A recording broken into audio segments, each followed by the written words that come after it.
Hello, this is Matt on the Moon Lambeau channel. There was a bombshell revelation at the pretrial hearing of the SEC versus Ripple case.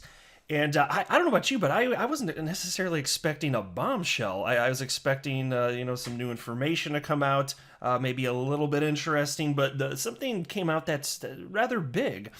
And I'm going to be running through a lot of the specifics in this case. I actually have opinions from three lawyers not involved with the SEC and not involved with Ripple, the company, that have been opining on this topic for some time now. And I'm going to share with you three opinions on this bombshell evidence specifically. Two of the three of them think that it's a very big deal, that it's very good for Ripple, and very bad for the SEC. But one of them thinks that it's a big nothing. And so I'm going to share with you, because look, on this channel, this is not a hype channel. I'm going to share with you the good, the bad, the ugly, whatever it may be. Because as an XRP holder myself, first of all, I don't want to have my head in the sand. I'm not going to pretend like it's all sunshine and lollipops. If there's something that's concerning, it should be discussed. To anybody that holds XRP, why would you not want all information available? Why would you not want to hear sides, from thoughtful individuals, sides that are pro XRP, con XRP, and then just make up your own mind from there? Like, to me, it's just part of the process of thoughtful conversation. Now, unfortunately, in this particular case, two of these attorneys were speaking to each other online, and one of them, in my estimation, you guys can make your own judgment, but one of them, in my estimation, was just unnecessarily rude and aggressive in making his case. So I'm just going to present the information. You guys can make your own decision, but I think that the typical person is probably, after seeing what I'm going to share with you, probably going to come down on the same side as me, just at least in terms of how thoughtful or professional, perhaps, was the conversation being engaged in. But I do want to be clear that I don't have a legal background of any kind, so I'm not offering legal advice. I also do not have a financial background of any kind. And so I'm not offering financial advice. You should not buy or sell anything because of anything that I say or write. I'm just an enthusiast. There's nothing special about me. I'm a YouTuber. I like to talk about this stuff and make YouTube videos for fun as a hobby. And since I'm invested in cryptocurrency, including XRP, it's of particular interest to me. It's a lot more fun to follow this stuff when there's skin in the game, I think, anyway. There was this article, and I'm not going to go into price in this video, not really. I'm going to have a separate one out shortly on the issue of price, because if y'all have the internet, y'all probably know that the market's not looking so hot right now. But this piece came out, I don't know if it was 12 hours or so ago, from You Today, and the headline was "XRP in the green ahead of Ripple's first pre-trial conference with SEC." And indeed, it was interesting as markets started to go down. It was just neat to see that XRP was holding strong. If you look at XRP where it was at then versus 24 hours prior, it was at more or less the same spot. Now, the market has continued to slide since then, at least as I record this, and it's pretty late, at least, Rob. It is, I have a weird schedule right now, let's just say. It's 2:37 a.m. as I record this. I'm in the Midwest in the United States, so up a little bit late here. But as I'm recording this, you can see the XRP's at 47.5 cents and Bitcoin's at $48,631. So again, I'm not going to speak about price beyond that in this video. It's outside the scope of what I want to talk about, but I will be talking about that soon in another upcoming video. I also want to give a quick shout out to Mr. Crypto Seb, who tagged me along with a number of others in this You Today piece. I do appreciate that, my friend. Also, shout out to Legal Briefs. I'm going to share his opinions first on this video. He's been very vocal. I really appreciate this, and so he's been providing. He's not offering financial advice, to be clear, but he's been offering up his opinion on the case SEC versus Ripple. And so my position has always been, and will continue to be, that anybody in the XRP community that is offering up useful information, they deserve credit for that, first of all, and I believe that they deserve to be propped up, so I'm going to continue to use my platform to prop up those individuals that are doing their best to contribute to the XRP community. And so I encourage you to go to Jeremy Hogan's YouTube channel. It's called Legal Briefs. Just type in Legal Briefs. It'll pop right on up. Go ahead and subscribe to him. You will not regret it. I promise you that. And so I'm going to start by sharing his opinions, and these are his own original thoughts, not mine, though I will interject with my position throughout this video, as I always do. And then after this, there's two more lawyers. I'm going to be sharing their perspectives as well. And so let's go ahead and jump on in here. So the Southern District of New York has specific courtroom procedures, and this is worth noting, that allow the public and media to attend hearings, such as this one, which occurred over the phone. Now, there are stipulations associated with this, such as these hearings cannot be recorded. They cannot be legally recorded. Or and people that call in, because you're allowed to call in and listen, you cannot interfere. Period. Which is interesting because at the end of the hearing, someone listening in shouted XRP to the moon, which is hilarious, by the way. Like, maybe you shouldn't have done that, but I gotta tell you, if you're listening to this, whoever you are, like, props to you anyway. Like, respect to my friend. It's just funny. But some people from the XRP community, however, did end up recording the hearing and posted it online. And I noticed that some of them since had taken that down. That's probably a good move. But I just wanted to share with you, if you've been, tweeting this about or posting it, just be careful. Jeremy pointed out that you could potentially run into some legal problems if you're sharing this information. Like, seriously, I don't think that's a good idea. But there were probably, Jeremy estimated, between 50 to 100 people on the call, and there were clearly lots of people that forgot to mute their phones, which was distracting to say the least. Jeremy's assessment is that the judge was pretty straight-laced.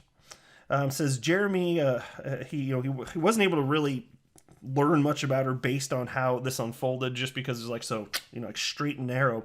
But despite that, we did learn quite a bit just based on the presentation from the SEC lawyer and the Ripple lawyer who spoke. And so it was just one from each side that spoke, mind you. And so it really was an opportunity for Ripple and the SEC to present their case to the judge, and for the first time verbally, and they only had a few minutes to do so. And so the judge started by asking the SEC for its position. Now, the SEC is primarily focusing on the representations and expectations that were set for purchases of XRP from Ripple in basically the 2013 through 2015 era. And so specifically, the representations made by Ripple that set the expectations for purchasers. Specifically cited as the fact that Brad Garlinghouse stated that he is very, very long XRP, which is a quote, and another statement that made it sound as though XRP is like a share of stock in Ripple. And I do remember Brad Garlinghouse making that statement that he's very, very long XRP. And it was, I think it was in the same interview where he said he was very, very long Bitcoin. I was like, okay, so he's just like, he's into crypto, cool. So it's just funny that, not like ha-ha funny, but interesting that he's apparently from the SEC's position allowed to say that about one cryptocurrency and not the other. I get it. They're making the claim that it's an investment contract, but that kind of sucks. Like just to protect themselves, even though Ripple and Brad Garlinghouse and Chris Larson, even though they don't believe for a moment XRP has ever been or is a security, to protect themselves, they were supposed to just live in fear that the SEC was going to come after them. And they kind of did to some degree, but still stuff like this came out because they're just speaking from their genuine perspective, so far as I can see here. But the SEC doesn't have a strong argument of XRP being an investment contract, as there is no literal contract that has been signed by any parties, and so as such, they are trying to show that Ripple talked and marketed XRP as if it were a security. And that's the point that Jeremy Hogan brought up in his most recent video on this topic. It's just this idea that it's a weaker approach, compared to if they had some sort of actual investment contract, then it would be more of a slam dunk case. But still, they have to work within the confines of reality, or do they? Then again, they are saying XRP is a security, so whatever. So basically, they were just trying to show that Ripple talked and marketed XRP as if it were a security. There is some case authority the SEC has been making that marketing can reach the level of making a sale of a security, but it is a weaker argument, according to Jeremy Hogan, than if there were a literal investment contract. And so, based on this pretrial hearing, it seems the SEC is going to be forced to make a weaker argument on the basis of marketing being sufficient evidence that XRP sold to buyers represented an investment contract. Jeremy was also surprised that the SEC didn't mention the Kick Interactive case, which was a slam dunk win for the SEC, and he's not sure why they didn't bring that up, which is indeed interesting. I don't know if it would have something to do with it. This is just me being curious, wondering if it had something to do with the fact that they did ultimately allow, after this, Kick Interactive to continue selling their kin token. Because the SEC, mind you, after they won their like slam dunk case, they wrote their summary judgment, in which case, or maybe that's the wrong term, but they wrote whatever the final analysis was. I can't remember that. Maybe I'm not a lawyer, guys, but whatever the final document was, probably the wrong term. But they ultimately did determine that Kick Interactive can continue to sell their kin token. They just had to give written notice to the SEC of 45 days minimum prior to the sale, and they had to fill out an exemption form. So it really seems weird. It's just like they got the slam dunk case. Yeah, you did something wrong. You're not allowed to do it. But here now you're allowed to do it after we sued you successfully and got your money. It's just the optics are strange, man.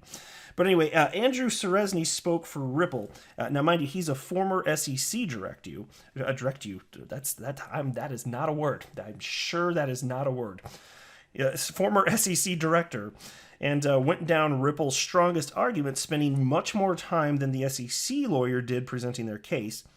And the argument that this is the first argument. And to me, this is of paramount importance because it kind of gets back to what I've been talking about on this channel for over 2 years, which is that cryptocurrency can go from being centralized to decentralized and vice versa. And that is important because there are implications therein having to do with whether or not it is a security. If something's centralized, it's going to be easier to make a case that it is indeed a security. And so, it's... sorry, where's my spot? Sorry, I got some notes here. One sec here, I just lost my spot. Yeah, there we go. So the argument that he started with was just this idea of XRP being a decentralized digital asset and having been fully functional for 8 years. And cited that there's been, in fact, $66 billion worth of transactions in the last month, and almost none of them involved Ripple in any sort of way. And he also cited the 2015 FinCEN decision that found XRP to be a currency, and that every country in the developed world has also found that XRP is not a security, and that XRP functions more like Bitcoin and Ethereum, which the SEC has publicly stated are not securities. He also noted that Ripple sold XRP as an asset with no promise that it would work to promote XRP, and that most sales of XRP happened in the secondary market, that they had no contract with Ripple or even necessarily knew that Ripple was involved with XRP. And, that's a point that actually... I've seen attorney John Deaton. I don't have comments from him specifically in this particular video, but he's been very vocal, and I've been highlighting all sorts of stuff from him. And he has made that point in the past, that there are all sorts of people that have bought XRP downstream, and it could have been changed prior to that. It could have changed hands hundreds of times between individuals and businesses. And so how could that possibly represent an investment contract in this decentralized world with tons of these transactions having bounced around all corners of the globe? And the SEC believes they have jurisdiction over that too on top of it. It's kind of mind-blowing here. So we shall see on that point. But yeah, anyway, with it just being sold in the secondary market, clearly, these people, there have to be so many people that just had no idea that Ripple would have been associated potentially in any sort of way. So, and it's interesting, Jeremy pointed this out too, that it's kind of interesting that the Ripple lawyers, at least in this pretrial hearing, were focusing more so on recent occurrences, and the SEC was focusing kind of on the distant past, again, with them talking about what was going on in the 2013 to 2015 era. Now, towards the end of Ripple's presentation is where we got the bombshell, and this is truly fascinating. Ripple has learned in the discovery process that as recently as 2019, the SEC was approached by a larger cryptocurrency exchange. There was at least one. There may have been more, actually. But they bluntly asked if XRP is a security and whether or not they can sell it, and the SEC did not say, no, you cannot. The exchange literally said to the SEC in 2019, we are allowing the trading of XRP on our exchange today. Is that okay?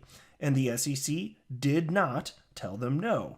Then, a year later, they sued Ripple anyway and say that XRP is a security.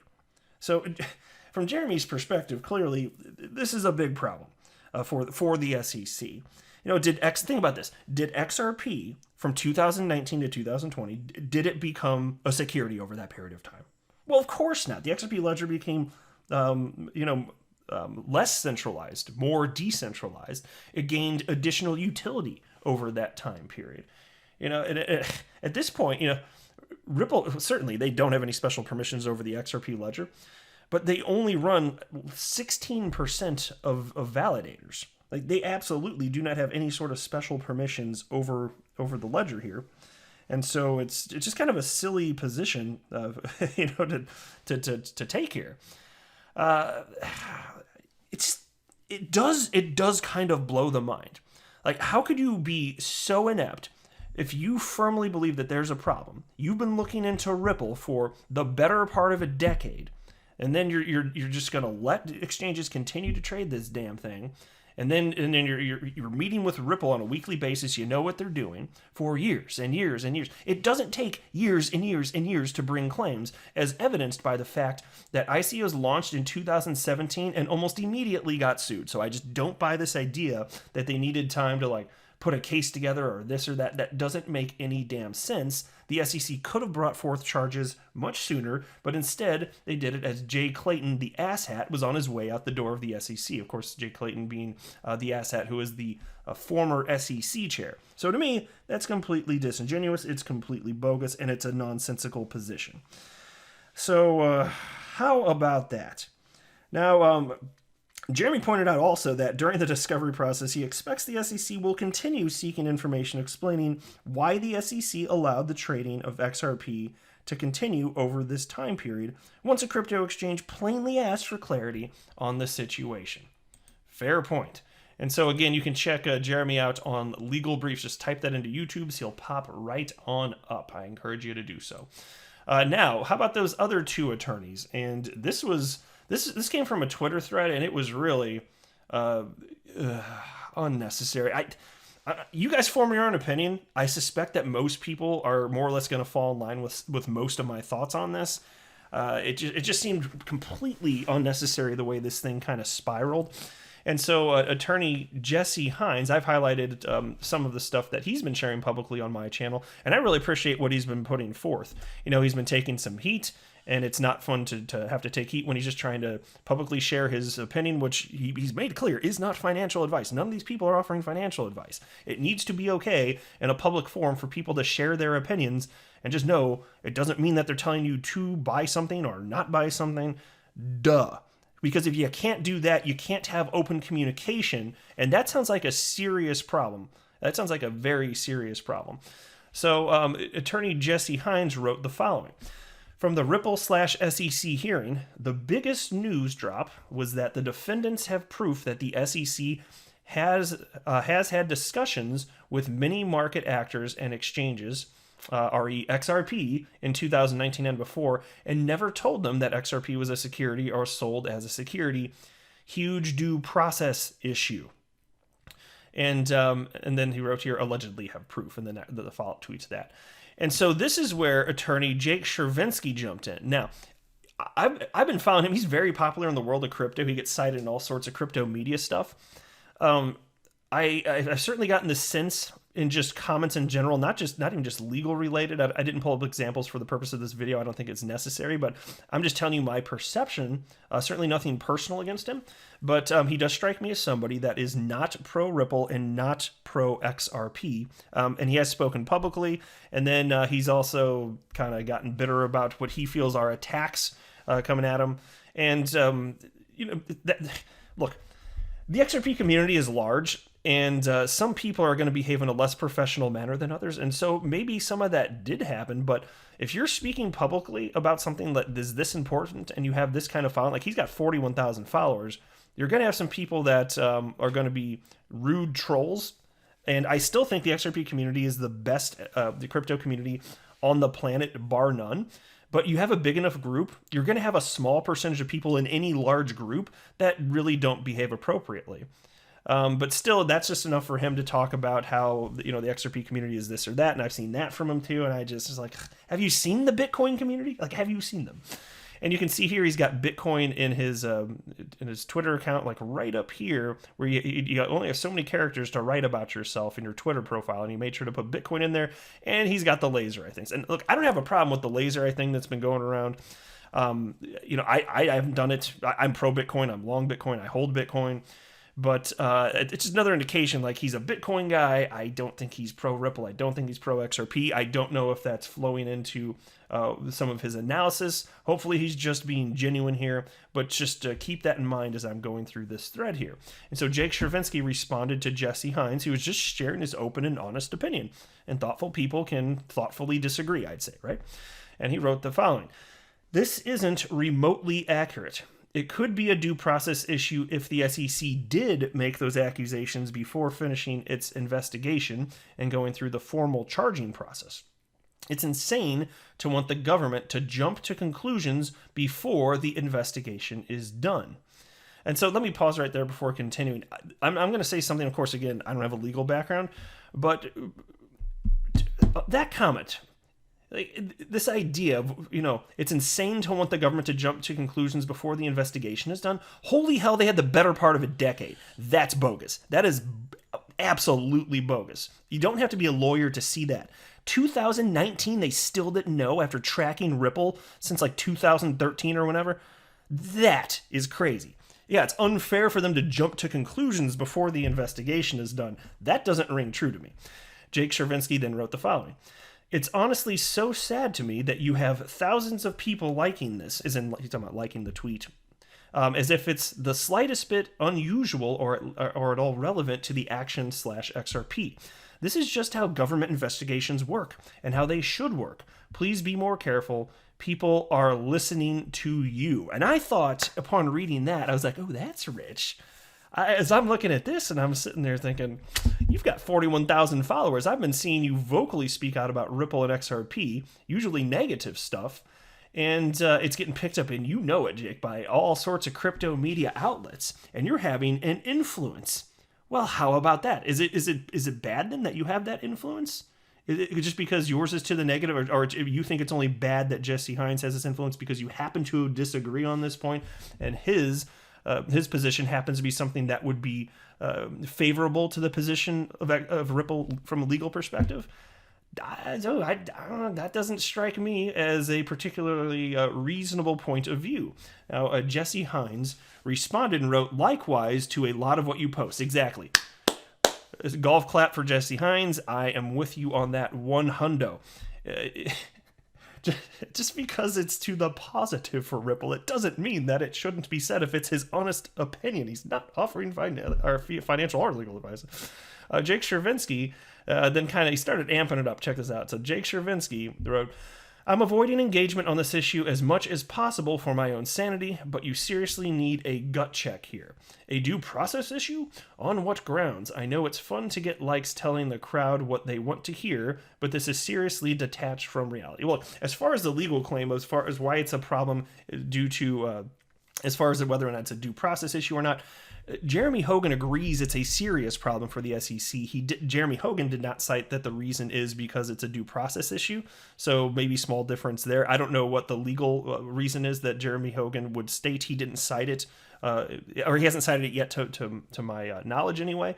Either way, Jesse Hines and Jeremy Hogan both agree this is a serious problem for the SEC. Take it a step further, though. So fine, Jake Chervinsky, he doesn't seem to think that it's a strong point for Ripple. Well, not only do Jesse Hines and Jeremy Hogan think that it is, Ripple's lawyers do think that it is, to the point that they included it in this first verbal argument at this pre-trial hearing. Andrew Seresny, who spoke out, you're talking about a former director of the SEC. He thinks it's a very good argument, and he has brought it up here. And then you have Jake Chervinsky, who hasn't been pro-Ripple, hasn't been XRP, saying that it's not the strongest argument. So I'm just taking all of this into consideration. I'm willing to hear all sorts of negative positions. And it's fine that Jake doesn't think that. I'm willing to hear that. Absolutely, because I want to hear thoughtful considerations on both sides. My only problem here is that Jake did this in such a way that it just kind of it came across as rude. You tell me. It's not even done yet. There's some more tweets here, but that's how it came across to me. And so Jesse Hines has responded to that last tweet from Jake and wrote, "If you think I tell the crowd what they want to hear, you know nothing about me. Like I said, not engaging with you on this. Good luck." And that's true. Jesse actually has said all sorts of stuff that the XRP community didn't like. And you know what? When he said those things, I appreciated it. I've highlighted it on my channel because to me, the fact that he would do that to me means he's got credibility. He's got integrity. He'll speak on the positive and the negative. I love that approach. That's why I don't like, pure hype people. I'm not into. That's why my YouTube channel, we're going to talk about the good, the bad, and the ugly, right? And the awesome. We're going to talk about all that stuff. But I want to be as informed as possible since I have real money invested in XRP and the cryptocurrency asset class, of course. And so I think that Jesse's approach is, I really think he's being genuine. Set aside whether he's right or wrong about this or that. I just appreciate hearing from somebody that's being a thoughtful individual here.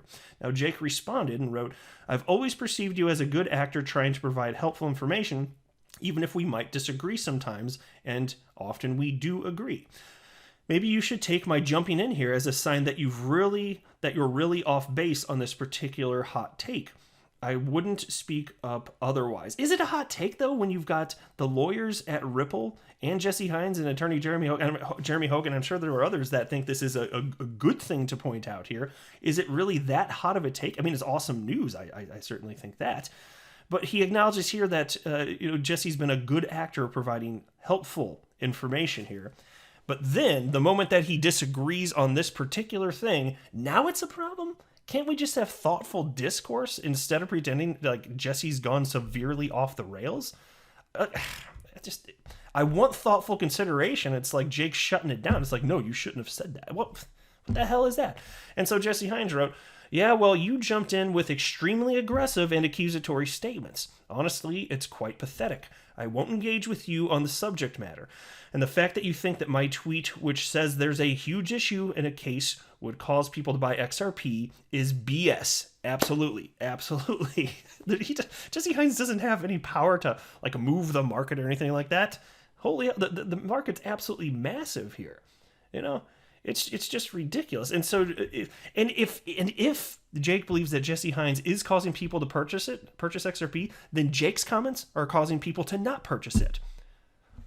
Well, what the hell is that then? Should people just not be able to have thoughtful discourse because somebody might do something, even though it's solely their responsibility? Shouldn't somebody be able to say their opinion and say, "Hey, just so you know, this isn't legal or financial advice. That's the truth." And then people can just listen and engage in thoughtful conversation? Or to prevent that from happening, should we just shut down all thoughtful conversation on all topics that might have financial implications? Potentially. That's absurd to me. And so Jake Chervinsky wrote, "They are, as in they're buying it. And yes, that makes me genuinely angry, and I'm not trying to hide that." There you go. So emotion coming out. There you go. It's just, he's typing with emotions rather than a level head. He just acknowledged it right there. This is not the way to approach life, my friends. This is not. If you feel emotions strongly, it would be best to, because we can all feel emotions, but step away from the keyboard, maybe collect yourselves, come back 5-10 minutes later if you're feeling more grounded, then share your thoughtful opinion rather than typing based on anger. I just, look, we've all done that. I've written stuff based on anger because I'm a human and you have too if you're listening to this, but we should strive for better. It's not a good look and it's not thoughtful. It's not considerate, and people don't really want to take you seriously when you behave like that. And so I'm not perfect about it, but I think I'm pretty darn good, and I try to avoid that type of stuff. That's why when people curse at me on Twitter or in my comment sections on my YouTube videos, I don't curse back at them. The closest I've gotten to being mean, if you want to call it that, is calling Jay Clayton an asshat. But that's because, frankly, even I have a line that can be crossed. I mean, I stated this in a video just the other day. You have screwed people, Jay Clayton, out of billions of dollars in XRP on your way out the door. It's so offensive. And maybe I still shouldn't do that, but holy hell, you have devastated people financially. Asshat. And so Jake Chervinsky then wrote, to sum up this tweet, "I understand you have no support for the notion that this is a due process issue. It isn't. So get why you won't engage. I just hope you'll be more careful in the future." Holy freaking hell. And so then somebody wrote, and hopefully this was a joke, somebody named Chris wrote, so you're, to Jesse Hines, so you're saying I should buy more XRP without saying it. Just say it. So that does sound like a joke. Hopefully it's a joke. And then Jesse responded and wrote, please tell me if you were serious or joking. Jake doesn't seem to understand jokes. Jake Chervinsky then responded, even if it was a joke, you should understand that people do trade based on what they read on Twitter. I know it feels like you're just having a conversation with people, but this matters and it's important to be careful, which goes back to my point of on Twitter, let's just outright, on Twitter and YouTube, let's just outright ban conversation on cryptocurrency because somebody might feel this or that. No longer are you allowed to have open conversation about that. But why stop there then? We shouldn't be able to talk about stocks. That might influence people. Let's just take down all of the business networks on television because that could influence people. What the hell kind of position is that? It's freaking crazy. And then Jesse Hines, he wrote, one could take Jake's laser eyes as buy Bitcoin advice, but I guess that's a guaranteed investment, especially given the fact that he put those eyes up and then Bitcoin crashed shortly thereafter. I gotta heart that one. So there you go. I'm going to share with you the pros, the cons, the sides, and I always do that on this channel. I'm going to bring you the scary bad sounding news and all the good positive sounding news because I don't want to have my head in the sand. I have real money invested in XRP and I'm going to make my own adult informed decisions. And I just love the XRP community because we all work together to try and share this information. That's why I always want to prop up people that are doing an awesome job here. That's why I keep highlighting Jesse Hines and John Deaton and Jeremy Hogan with legal briefs. You know, it's just good to get their perspective. It's not legal advice. They're just sharing thoughts on this, and it's fun to engage in this. And I just think the more we can learn together, the better. There we go. It's not like any of this is gospel, but just the idea that Jake's putting forth here that we shouldn't be able to talk about anything, no. That is irrational, illogical, and he came from a place of emotion, so there you go. That's not a way to live life. But I'll go ahead and wrap up there. I am not a financial advisor. Do not buy or sell anything because of anything that I say or write. That would be a very, very, very bad idea. Until next time, to the moon, Lambo.